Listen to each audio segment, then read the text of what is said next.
Olá, queridos alunos, reiniciando os nossos estudos, compreendendo a doutrina espírita, especificamente no livro de Espíritos.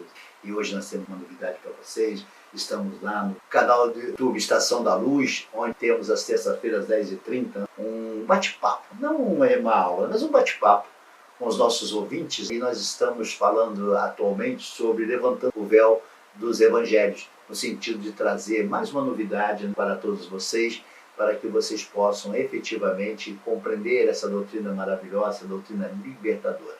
E como sempre, fazemos questionamentos para que vocês possam pensar e refletir na medida que vamos falando.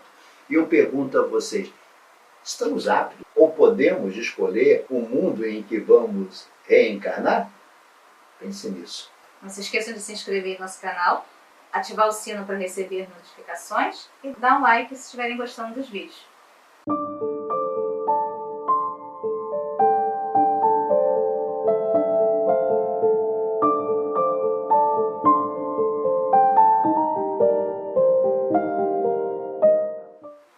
Respondendo a nossa pergunta inicialmente feita, será que nós podemos escolher, enquanto espírito, o mundo que queremos habitar? Será que isso é uma faculdade nossa? Sim, eu acho que se for uma faculdade, todo mundo vai querer mundo superior, né? Ninguém quer mundo de prova e expiação, acredito eu, né? Ou mundos mais inferiores do que o prova e expiação. Um mundo que é só expiação, não sei. E aí ele nos fala, lá na questão 84, 84A. Nem sempre o espírito tem a faculdade de escolher o mundo em que passe a habitar. Pode pedir que lhe seja permitido ir para este ou aquele e pode até obtê-lo, porém, se merecer. Porquanto a acessibilidade dos mundos para os espíritos depende de quê? Do grau de elevação destes. Então não adianta eu, sendo um espírito ainda ignorante, ainda preso à matéria, querer ir para o mundo superior porque eu não detenho as condições. E é fácil entender, usando os exemplos que já utilizamos na escola. Eu estou no primário, adianta eu ir para uma faculdade de filosofia? Sem ter passado pelas outras séries? O que eu vou entender lá na escola de filosofia? Absolutamente nada. Verei as pessoas falarem, mas nada compreenderei o que está sendo dito. Exatamente isso acontece no mundo espiritual. Então, em nada pedindo, o que determinará o mundo em que encarnará será o grau de sua elevação. Então, nos é dada a faculdade de pedir? Sim. Nós é atendido? Não. É que nem as preces. Quero isso, mas eu estou pronto para receber? Deus não me deu o que eu queria. Não lhe deu porque você não tinha condições de obter. Você não estava preparado para obter aquele seu pedido e por isso que não lhe foi negado, não lhe foi concedido. É diferente. Então os mundos também estão sujeitos à lei do progresso. Não somos só nós. Todos começaram como o vosso por um estado inferior e a própria terra sofrerá idêntica transformação. Tornar-se-á um paraíso quando os homens se houver tornado bons. É assim que as raças que hoje povoam a terra desaparecerão um dia, substituídas por seres cada vez mais perfeitos, pois que essas novas raças transformadas sucederão às atuais, como estas sucederam às outras ainda mais grosseiras. Então lá na questão 185, Kardec nos mostra a lei do progresso. E nós vamos entender por que determinadas civilizações, tidas como adiantada, sucumbiram, deixaram de existir na Terra. Porque não havia, apesar de sua elevada intelectualidade, não havia um elevado progresso moral. E é por isso que elas acabam sucumbindo. Elas são tão presas à materialidade, tão fora de uma perfeição, de ter adquirido virtudes, que elas deixam de existir. Não é porque elas estavam adiantadas materialmente, mas porque lhe faltava o adiantamento moral. Aí elas sucumbem. E outras serão construídas, chegarão aonde elas estavam para dali levar para novos progressos. E assim sucessivamente. E é isso que acontece com a Terra, aconteceram com outros planetas, onde nós também sofremos todas essas transformações. Então a Terra já não foi o que é hoje. Né? Aliás, quando ela ainda não tinha condições de habitabilidade, ela já servia de pouso para determinados espíritos que ficavam na Terra. Não estavam encarnados na Terra, porque ela não tinha condição de habitabilidade, mas eles estavam na Terra. E a gente vai ver isso mais à frente. E mostrando que a Terra está em evolução, hoje ela tem uma condição. Hoje a condição é para espíritos imperfeitos, ainda muito ignorantes como nós, carecendo ainda de muita instrução, de muita evolução. Mas ela está progredindo. E como foi falado aqui, quando ela alcançar esse progresso, os seus habitantes também serão espíritos mais evoluídos que nós. Exatamente. E essa informação com maior precisão vamos encontrar aonde? No nosso querido amigo André Luiz, que nos informa em Evolução em Dois Mundos, esta preciosidade do progresso dos planetas, do progresso da humanidade, sem ofender ou intervir nas ciências que a Terra hoje adquiriu, que é através da antropologia, da sociologia, né, da própria biologia, sem entrar, sem miscuir nessa ciência, mas mostrando que os dois mundos... E sem conflitar. Sem conflitar, esses dois mundos vão progredir, tanto o espiritual quanto o material, e outros mundos que estão destinados à habitação dos espíritos. E lá na questão 188 é perguntado: os espíritos puros habitam mundos especiais ou se acham no espaço universal sem estarem mais ligados ao mundo do que a outros? Eles respondem: habitam certos mundos, mas não lhe ficam presos como os homens na Terra. Podem, melhor do que outros, estar em toda parte. E aí nós vamos entender por que quando adquirimos um estágio de evolução de espírito puro, podemos estar simultaneamente em todos os lugares. Mas como? Fisicamente? Não. Pensamento, energias. E aí nós vamos falar um pouquinho da transmigração progressiva. Oi? O que é isso? Nós vamos encontrar essa resposta na questão 189 a 191 do Livro dos Espíritos. Ele nos fala: o espírito não goza desde o início de sua formação da plenitude de suas faculdades, pois que para o espírito, como para o homem, também há infância, como vimos. Em sua origem, a vida do espírito é apenas instintiva. Ele mal tem consciência de si mesmo e de seus atos. A inteligência só pouco a pouco se desenvolve. É o nosso caso, que temos mais instinto do que inteligência. O estado da alma de sua primeira encarnação é o da infância, na vida corporal.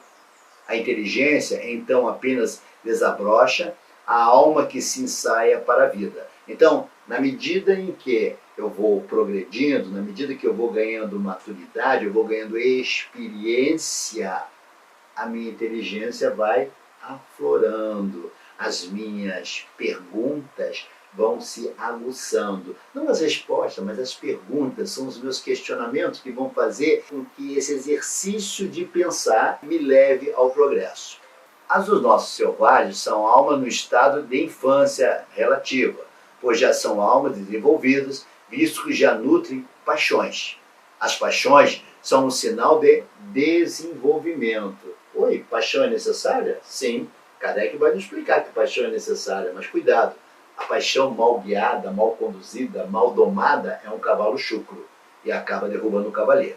Porém, de perfeição, não. Então as paixões são um sinal de desenvolvimento, porém de perfeição, não. Então ter paixão não significa perfeição. Não. Mas necessário ter a paixão. Eu diria que a paixão é o combustível, é a mola que te leva ao caminhar, ao progresso. São sinal de atividade e de consciência do eu, porquanto na alma primitiva a inteligência e a vida se acham num estado de germe. Nós não temos consciência ainda.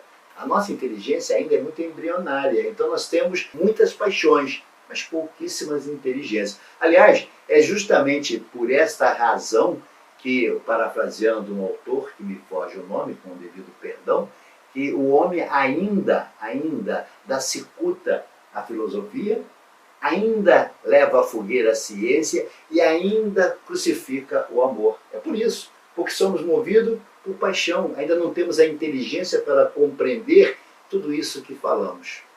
Então, lá na questão 192, ele pergunta: pode alguém, por um proceder impecável na vida atual, transpor todos os graus da escala do aperfeiçoamento e tornar-se um espírito puro sem passar por outros graus intermédios? E ele fala: não. Como assim não? Eu acelerei? Não, pois o que o homem julga perfeito longe está da perfeição. Há qualidades que lhe são desconhecidas e incompreensíveis. Poderá ser tão perfeito quanto comporte a sua natureza terrena, mas isso não é a perfeição absoluta. Dá-se com o espírito o que se verifica com a criança que, por mais precoce que seja, tem de passar pela juventude antes de chegar à idade da madureza. Demais, ao espírito, cumpre progredir em ciência e em moral. Se somente se adiantou num sentido, importa se adiante no outro, para atingir o extremo superior da escala. Então ele está te mostrando o quê? Não adianta correr.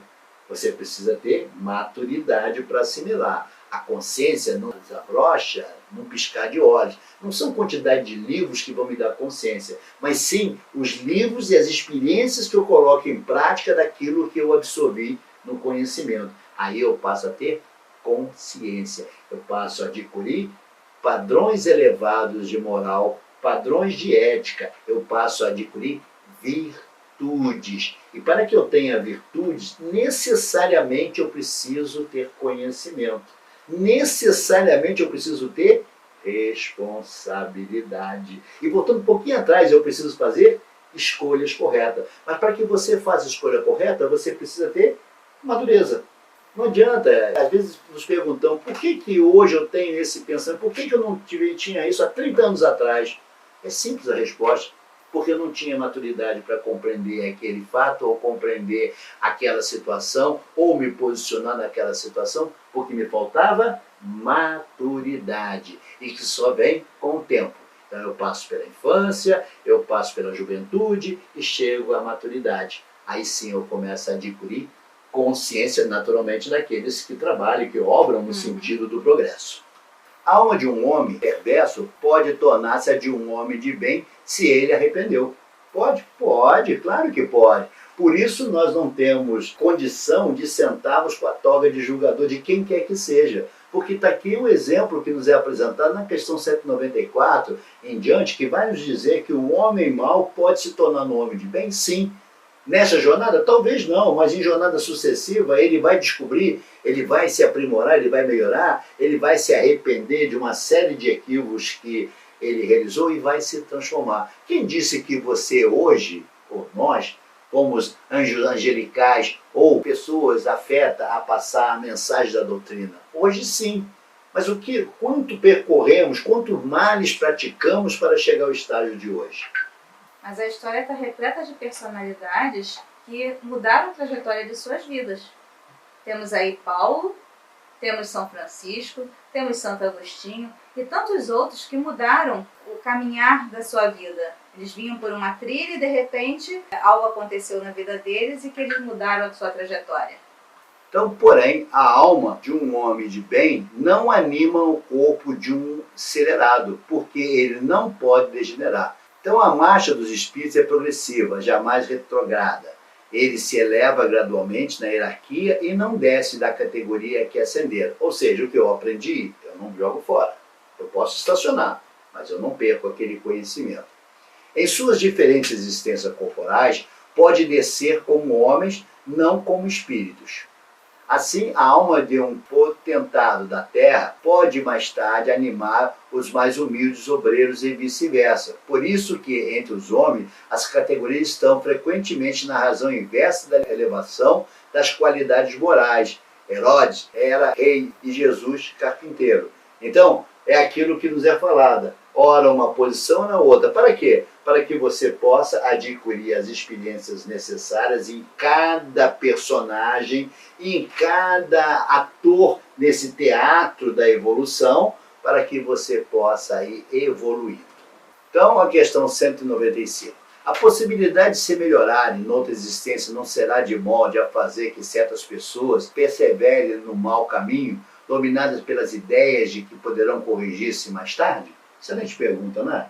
Coisas de Kardec, tipo uma pegadinha. Se eu tenho oportunidade de corrigir na próxima, por que eu vou fazer o bem hoje? Né? E ele que responde, de fato, um espírito imperfeito poderá, durante a vida corporal, pensar como dizes, mas, liberto que se veja da matéria, pensará de outro modo, pois logo verificará que fez cálculo errado, e então o sentimento oposto a este trará ele para a sua nova existência. Então nós precisamos perceber o seguinte, uma coisa quando estamos encarnados, temos uma visão míope das coisas. Quando desencarnamos, que é descortinado um horizonte muito maior, nós vemos os nossos equívocos. E neste momento nós nos arrependemos. E neste momento nós vemos o quanto foi inútil quanto foi desperdiçado aquela encarnação.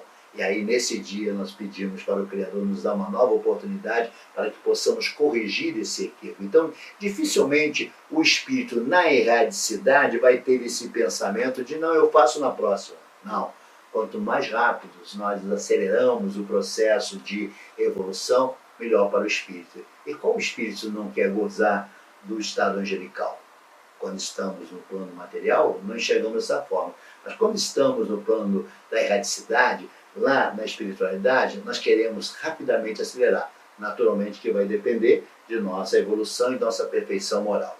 Então não podemos os espíritos aperfeiçoar-se, a não ser por meio das tribulações da existência corpórea. Segue-se que a vida material seja uma espécie de crisol ou de depurador, por onde tem que passar todos os seres no mundo espírita para alcançar a perfeição. Então não adianta, você precisa do corpo físico, precisa desse veículo para aperfeiçoamento. Então não adianta reclamar, este corpo é o veículo, é o carrinho que te leva ao progresso, é o que te leva a sair do aprisionamento da matéria para a evolução, que faz depurar esse perispírito ainda grosseiro que se apresenta para se tornar sutil. Eles se melhoram nessas provas, evitando o mal e praticando o bem. Porém, somente ao cabo de mais ou menos longo tempo, então não existe o estalar de dedos, conforme os esforços que empreguem. Somente após muitas encarnações ou depurações sucessivas, atinge a finalidade para que tendem. O corpo não influi sobre o espírito para que este se melhore. É simples veste que apodrece, o espírito que é tudo. Lá na questão 196, 196A, que vamos encontrar essas afirmações. Então, como vimos, não existe prerrogativas, não existe preferências pelo Criador. Muito ao contrário, depende do espírito, depende de cada um. Você pode ficar onde está? Pode. Mas você está desperdiçando seu precioso presente que foi a encarnação.